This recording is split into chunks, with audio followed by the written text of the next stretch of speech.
ദക്ഷിണ ഹിമവാൻ ശബരിമല, ദക്ഷിണ ഭാഗീരഥി പമ്പ.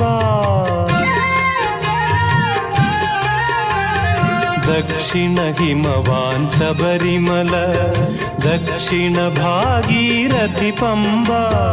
ഗംഗാധരനുടെ പുത്രൻ കലിയുഗ ദൈവമിരിക്കും ശബരിമല. പൊന്മല നമ്മുടെ പുണ്യമല, പമ്പ നമ്മുടെ പുണ്യനദി.